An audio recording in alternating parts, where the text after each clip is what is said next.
I'm having an FT710 radio with peak envelope power on single sideband of 100 watts. My license class permits me to use 400 watts on HF bands. So I'm falling short by 300 watts.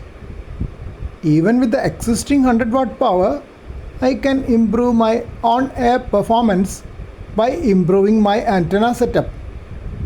Going for a hex beam with a rotator can certainly improve my performance on higher bands, though not possibly on 40 meter.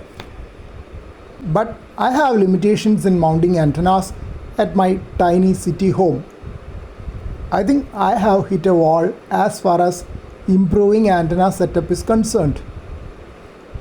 If it was for single band operation, there are some ways of improving my antenna setup, but that will take me off other bands which I do enjoy working, all the way from 80 meters to 10 meter on HF, including WARC bands of 30, 17 and 12 meter.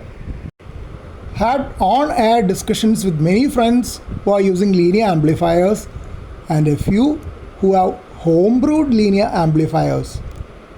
Read a little bit on homebrewing linear amplifiers online as well. Some of my friends suggested going for a vacuum tube linear amplifier. One of them is working with plate voltage in the range of 2.5 to 3 kilovolts. I am not very comfortable working with such high voltages. Of course, I had homebrewed 3x807TX long back, but that would have had a plate voltage of only about 850 volts. Many told me that vacuum tube TX is more tolerant to mismatches in antenna system, while solid state devices are very sensitive. I had direct experience of that in my era of homebrewing. The BD139 finals in my VU to VW and QRP TX would blow off very often, and I used to replace them. But they were quite cheap and easily available. On the contrary, the modern LDMOS RF power transistors may cost around $300. LDMOS stands for laterally diffused metal oxide semiconductor and is a type of MOSFET or metal oxide semiconductor field defect transistor. As they are quite sensitive to loading conditions, special control circuitry have to be incorporated to prevent inadvertent damage and loss of an expensive MOSFET. Input to the linear amplifier should not go above the specified value. Another issue is choosing the wrong band and causing an antenna mismatch with high SWR or standing wave ratio. High standing wave ratio means a lot of reflected power and potential damage to the final RF transistor. That means another control circuitry should be there to sense SWR and quickly cut off the LDMOS circuit before it gets damaged. Another complexity in dealing with linear amplifiers is the need for low pass filters to get your output free of splatter and harmonics. Even though the driving output from my commercial radio might be free of harmonics, they can be created in the linear amplifier. Multiple low pass filters will be needed for multi-band operation, making the homebrewing of linear amplifier more complex. Band pass filters will need to be switched automatically when different bands are chosen by the operator using relays capable of handling high frequency signals. Another issue for me will be antenna tuners. My antennas are seldom perfectly matched, and I resort to internal antenna tuner within my FT710 radio when there is a mismatch up to SWR 3:1.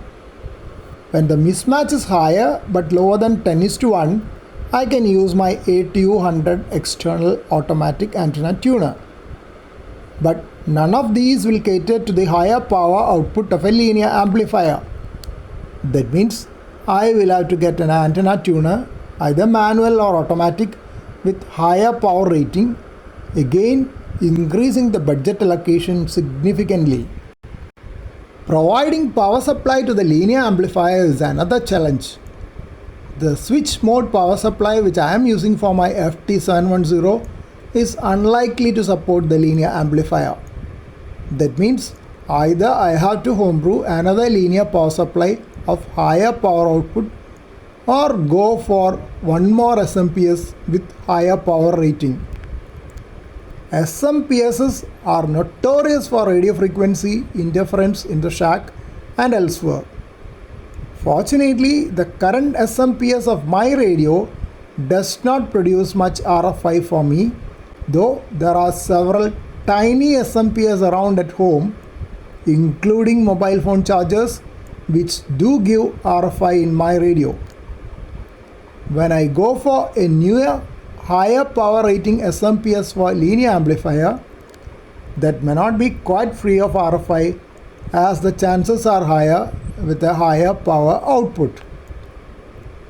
Even though all these are deterrents to homebrewing an HF amplifier, I do keep it strongly on my wish list and keep learning about the various aspects until I am confident enough to go ahead.